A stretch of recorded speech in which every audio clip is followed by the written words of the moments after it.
প্রত্যেক নামাজের পরে, 5 ওয়াক্ত নামাজের পরে এই দোয়া পড়া সুন্নাত, নবী সাল্লাল্লাহু আলাইহি সাল্লামের দোয়া। আমাদের যে সমস্ত ভাই বোনদের অসুস্থতা কাটে না, তারা আইয়ুব আলাইহিস সালামের এই দোয়াটা পড়বেন।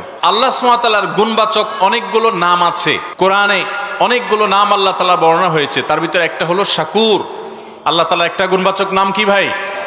শাকুর মানে হলো যিনি বান্দা যে কৃতজ্ঞতা আদায় করে, আল্লাহ তাআলা সেই কৃতজ্ঞতাকে অ্যাকসেপ্ট করেন। এবং আরেকটা অর্থ হলো বান্দা যে আল্লাহর ইবাদত করে, আল্লাহ তাআলা তার বিনিময়ে দান করেন, অস্বীকার করেন না। যদি সে সঠিকভাবে ইখলাসের সাথে করে তো আল্লাহ তাআলা তার বিনিময়ে দান করেন। এটা হলো আল্লাহর জন্য, আল্লাহর শানে শুকরিয়ার অর্থ, যে আমরা যখন কোনো ভালো কাজ করব, ঈমান আনবো, আল্লাহ তাআলা কারোর কোনো ভালো কাজ নষ্ট করবেন না। অতএব এই শুকরগুজারি, কৃতজ্ঞতা আদায় করা এমন একটা ভালো কাজ যে স্বয়ং আল্লাহ রাব্বুল আলামিন তার জাতের একটা গুণবাচক নামই রেখেছেন শাকুর। তিনি কৃতজ্ঞ, তিনি অকৃতজ্ঞ নন। অর্থাৎ কেউ কোনো আমল করলে, কেউ কোনো ঈমান আনলে, কোনো ভালো কাজ করলে আল্লাহ তাআলা সেটা অস্বীকার করেন না। যথাযথভাবে সঠিকভাবে করলে আল্লাহ তাআলা সেই বিনিময় ঠিকই তাকে দান করে দেন। ভাইরা আমার, কোরআনে কারীমে আল্লাহ তাআলা নূহ আলাইহিস সালাম সম্পর্কে বলেছেন, ইন্নাহু কানা আবদান শাকুরা।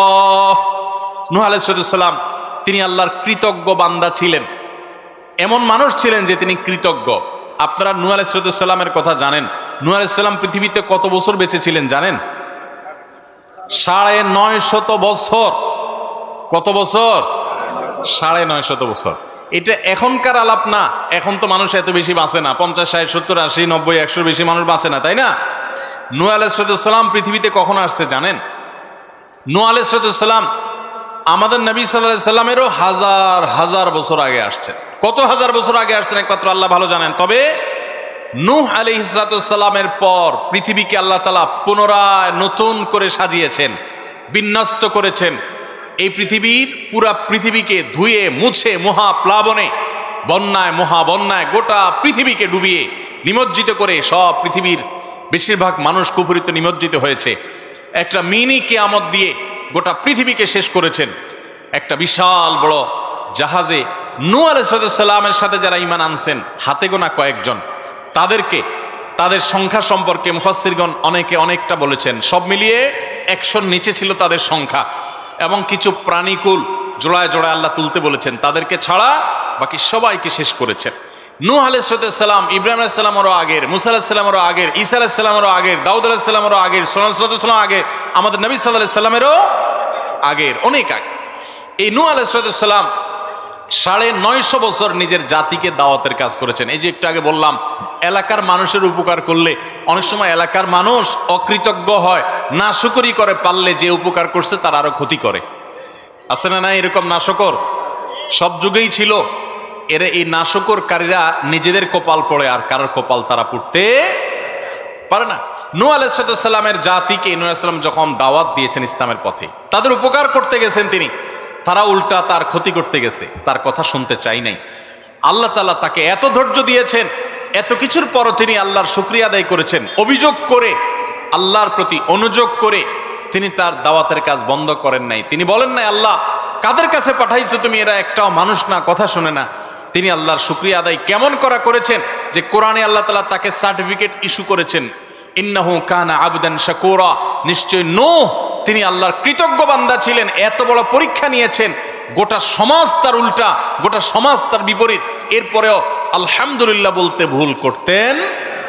আমাদের তো একটু সামান্য বিপদ আসলেই আমরা অস্থির হয়ে, ব্যাকুল হয়ে, শুকরিয়া আদায় করা তো দূরের কথা, আল্লাহর ব্যাপারে আমরা অভিযোগ করি। ঠিক না বে ঠিক? মাইকেলা ভাই, এত চ্যানচ্যান করলে তো কথা বলা যাবে না। মাইকেলা ভাই কই, একটু মাইকটা ঠিক করেন তো। ও মাইকেলা ভাই, চ্যানচ্যান করছে, অনেক বেশি চ্যানচ্যান করছে। জি, তো নূহ আলাইহিস সালাম আল্লাহ তাআলা শুকরিয়া আদায় করছেন এত বিপদ হওয়া সত্ত্বেও। কিরে ভাই, চ্যানচ্যান বাড়াই দিয়েছেন দেখি। মাইকেলা ভাই, আপনি কি নাখোশ নাকি বৃষ্টির সাথে তাল মিলাইয়া ডিস্টার্ব করবেন? ঠিক হয়েছে এবার? আচ্ছা ঠিক আছে। জি আলহামদুলিল্লাহ, এখন আর চ্যানচ্যান নাই। এই তো মাশাআল্লাহ, মাঝে আবার বৃষ্টি একটু আসতে নিয়েছিল না? আলহামদুলিল্লাহ। ভাই, বৃষ্টি আসলে মসজিদে চলে যাবেন, কোনো পেরেশানি নাই তো, ঠিক আছে না ইনশাআল্লাহ? তবে সবার আগে দোয়া পড়বেন, দোয়া শিখিয়ে দিছি না? দোয়া পড়বেন। আমি কিন্তু কথা চালিয়ে থাকবো নাকি? আর আপনারা উঠাউঠি শুরু করলে তো আমি দৌড় দিব। এখন দৌড়কে আগে দিবি বলুন, কম্পিটিশন হবে? দৌড়াদৌড়ি হবে না। আল্লাহ আমাদেরকে সবর করার তৌফিক দান করুন। তো যেটা বলছিলাম, নূহ আলাইহিস সালাম, এত পরীক্ষা আল্লাহ তাআলা তাকে নিয়েছেন, সুবহানাল্লাহ, এত বিপদ, এত কষ্ট, এরপরেও আলহামদুলিল্লাহ বলেছেন, আল্লাহ শুকর আদায় করেছেন, তাই না? আইয়ুব আলাইহিস সালাম, কোরআনে আল্লাহ তাআলা তার আলোচনা বিভিন্ন জায়গায় করেছেন। এত অসুখ দিয়েছেন, এত কষ্ট, অসুখের যাতনা, কষ্টে ভয়াবহ একটা অবস্থা, দুর্বিষহ একটা পরিস্থিতির মধ্যে পড়েছেন। এত কষ্ট ছিল, এরপরেও ওই অবস্থায়ও আল্লাহর শুকরিয়া আদায় করতেন, আল্লাহর কৃতজ্ঞতা আদায় করতেন, অবনত হয়ে থাকতেন এবং বলতেন, রব্বি আন্নী মাসসানিয়াদ দুররু ওয়া আনতা আরহামুর রাহিমিন। ও আমার রব, আমার অসুখ আমাকে স্পর্শ করেছে, অসুখ আমাকে পেয়ে বসেছে, আর আপনি তো সবচেয়ে বড় দয়াশীল, সবচেয়ে বড় অনুগ্রহকারী, আমার প্রতি রহম করেন। কোনো অভিযোগ নাই, আল্লাহর কাছে অনুনয় বিনয় করে দোয়া করেছেন। এই দোয়া করার পর আল্লাহ তাআলা তার অসুখ ভালো করে দিয়েছেন। আমাদের যে সমস্ত ভাই বোনদের অসুস্থতা কাটে না, তারা আইয়ুব আলাইহিস সালামের এই দোয়াটা পড়বেন, রব্বি আন্নী মাসসানিয়াদ দুর ওয়া আনতা আরহামুর রাহিমিন। ও আমার রব, ও আমার পালনকর্তা, আমাকে অসুখে ধরেছে, আর আপনি তো সবচেয়ে বড় রহমশীল, সবচেয়ে বড় দয়ালু, সবচেয়ে বড় মায়ালু, আপনি তো অতিশয় দয়া করেন আল্লাহ, তার মানে আপনি আমার অসুস্থতা ভালো করে দেন। এই দোয়াটা আল্লাহর কাছে নিবেদন করবেন বিনয়ের সাথে, অভিযোগ না, অনুযোগ না, আল্লাহর কাছে শুকরিয়া আদায় করবেন, সবর করবেন। রব্বি আন্নী মাসসানিয়াদ দুররু ওয়া আনতা আরহামুর রাহিমিন। ভাইরা আমার, আল্লাহ তাআলা ইব্রাহিম আলাইহিস সালাম সম্পর্কে বলেছেন, শাকিরান লিআনউমি, শাকিরান লিআনউমি। কি সার্টিফিকেট আল্লাহর তরফ থেকে, সুবহানাল্লাহ। ইব্রাহিম আলাইহিস সালামের গোটা জীবনের দিকে যদি তাকান, কোরআন খোলেন শুরু থেকে শেষ পর্যন্ত, কোরআনের পাড়ায় পাড়ায়, কোরআনের সূরায় সূরায়, কোরআনের পাতায় পাতায়, কোরআনের পৃষ্ঠায় পৃষ্ঠায়, লাইনে লাইনে ইব্রাহিম আলাইহিস সালামের পরীক্ষার কথা আল্লাহ তাআলা কোরআনে কারীমে নিজেই বলেছেন, ওয়াইদ ইবতালা ইব্রাহিম রাব্বুহু বিকালিমাতিন ফাতাম্মাহুন। ইব্রাহিমকে তার রব আল্লাহ তাআলা কয়েকটা পরীক্ষা নিয়েছেন। তোমরা স্মরণ করো সেই সময়ের কথা, যে প্রত্যেকটা পরীক্ষায় তিনি উত্তীর্ণ হয়েছেন, একটা পরীক্ষায়ও ফেল। কি পরীক্ষা ভাই! মানব ইতিহাসে কারোর কাছ থেকে এত কঠিন পরীক্ষা নেওয়া হয় নাই যত কঠিন পরীক্ষা নেওয়া হয়েছে আল্লাহ নবী ইব্রাহিম আলাইহিস সালামের কাছ থেকে। একেবারে শুরুতেই পরীক্ষা। নিজে হলেন তাওহীদবাদী, বাবা হলেন মূর্তি পূজারী। আছে না নাই এরকম, যে এলাকার মানুষ মূর্তি পূজা করে, কবর আর মাজার পূজা করে, আপনি তাওহীদের কথা বলেন, আপনি একা, তাদের দল ভারী। আছে না নাই? ইব্রাহিম আলাইহিস সালামের জীবনে এই বিপদ ভয়াবহ আকার ধারণ করেছে এবং তাকে অগ্নিকুণ্ডে নিক্ষেপ করা হয়েছে, আগুন জ্বালিয়ে সেখানে ফেলে দেয়া হয়েছে। আল্লাহ তাআলা অলৌকিকভাবে বাঁচিয়েছেন। তাকে পাথর মেরে মেরে ফেলবে, নানাভাবে হত্যা করবে, হুমকি দেওয়া হয়েছে। শেষ পর্যন্ত নিজের জন্মভূমি, নিজের এলাকা, সেই ইরাকের সে অঞ্চল ছেড়ে তাকে চলে আসতে হয়েছে। এলাকায় থাকতেই পারেন নাই, ফিলিস্তিন বা মিশর হয়ে ফিলিস্তিন পর্যন্ত আসছেন। আল্লাহর আরেক পরীক্ষা, মাত্র ইসমাইল জন্মগ্রহণ করেছেন আলাইহিস সালাতু ওয়াস সালাম, আল্লাহর নির্দেশ হলো চলে যাও মক্কায়। খেয়াল করেন, ইব্রাহিম আলাইহিস সালামকে আল্লাহ তাআলা নির্দেশ করেছেন, এই ছোট বাচ্চা মা সহকারে, বাচ্চার মা হাজরা এবং ইসমাইল দুজন আলাইহিস সালাতু ওয়াস সালামকে মক্কার জনমানব শূন্য পাহাড়ি এলাকায় নিয়ে রেখে আসো। ওই পাহাড়ি এলাকায় আপনি যদি 2-4 জন বন্ধু নিয়েও হাঁটেন, আপনি ভয়ে ভড়কে যাবেন, কারণ আশেপাশে কোনো মানুষজন ছিল না, শুধু পাহাড়, নীরব নিস্তব্ধ পাহাড়, সেখানে রেখে আসতে বলছে। ভাইরা আমার, কত কঠিন পরীক্ষা!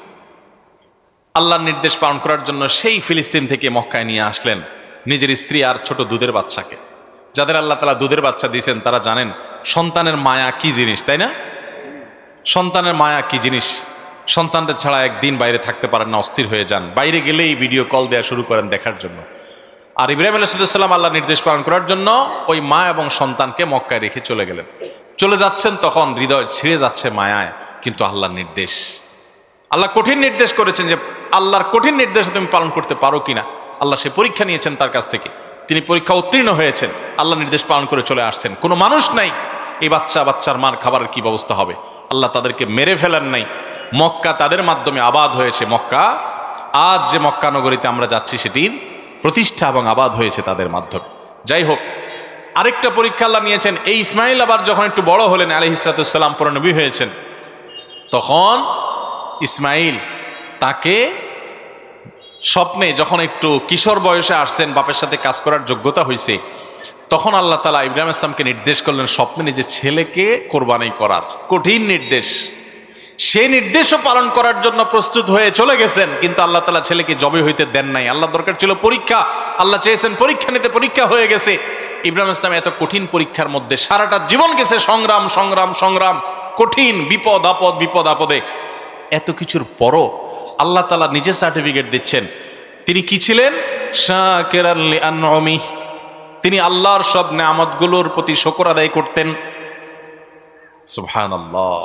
ভাইরা আমার, এইভাবে গোটা কোরআনে আপনি দেখবেন আল্লাহ রাব্বুল আলামিন আমাদেরকে শুকর আদায় করার, কৃতজ্ঞ মানুষ হওয়ার জন্য অনুপ্রেরণা দিয়েছেন, উৎসাহ দিয়েছেন, নির্দেশ দিয়েছেন।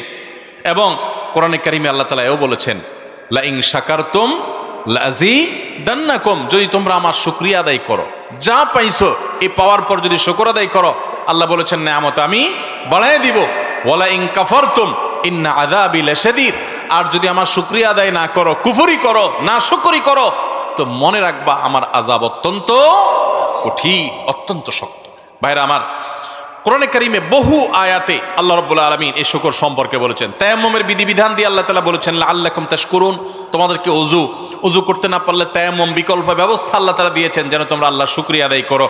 এবং আল্লাহ তাআলা বাতাস, মানুষ উপকার দিয়েছেন, উপকারী বাতাস, সেটা বর্ণনা কোরআনে দেওয়ার পর বলেছেন লাআল্লাকুম তাশকুরুন, যাতে তোমরা সেই নিয়ামত পেয়ে আল্লাহর শুকর আদায় করো।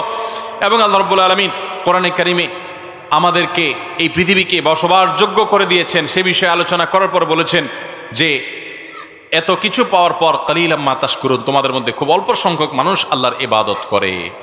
নবী করিম সাল্লাল্লাহু আলাইহি সাল্লাম আল্লাহর কাছে দোয়া শিক্ষা দিয়েছেন আমাদেরকে, আল্লাহুম্মা আইন্নি আলা যিকরিকা ওয়া শুকরিকা ওয়া হুসনি ইবাদাতিক। প্রত্যেক নামাজের পরে, 5 ওয়াক্ত নামাজের পরে এই দোয়া পড়া সুন্নাত, নবী সাল্লাল্লাহু আলাইহি সাল্লামের দোয়া। আল্লাহুম্মা আইন্নি আলা যিকরিকা ওয়া শুকরিক, আল্লাহ আমি যেন আপনার জিকির করতে পারি, আল্লাহ আমি যেন আপনার শুকর করতে পারি, আপনি আমাকে সাহায্য করেন। ওয়া হুসনি ইবাদাতিক, এবং আপনার ইবাদত যেন সুন্দরভাবে করতে পারি সেই তৌফিক দান করেন। এই দোয়াটা সবসময় পড়বেন, আল্লাহুম্মা আইন্নি আলা যিকরিকা ওয়া শুকরিকা ওয়া হুসনি ইবাদাতিক। আমার সাথে বলেন, আল্লাহুম্মা আইন্নি আলা যিকরিকা ওয়া শুকরিকা ওয়া হুসনি ইবাদাতিক। এর অর্থ হলো, আল্লাহ ও আল্লাহ আপনি আমাকে আপনার যেন জিকির করতে পারি, আপনার জন্য শুকর করতে পারি, আপনার জন্য ভালোভাবে ইবাদত করতে পারি, সুন্দরভাবে যেন ইবাদত করতে পারি, আল্লাহ সে তৌফিক দান করেন। তাহলে এই শুকরিয়া আদায় করার তৌফিক আল্লাহর কাছ থেকে নবী সাল্লাল্লাহু আলাইহি সাল্লাম চেয়ে নিতেন। আল্লাহ আমাদের সবাইকে শুকরগুজার মানুষ হওয়ার তৌফিক দান করেন।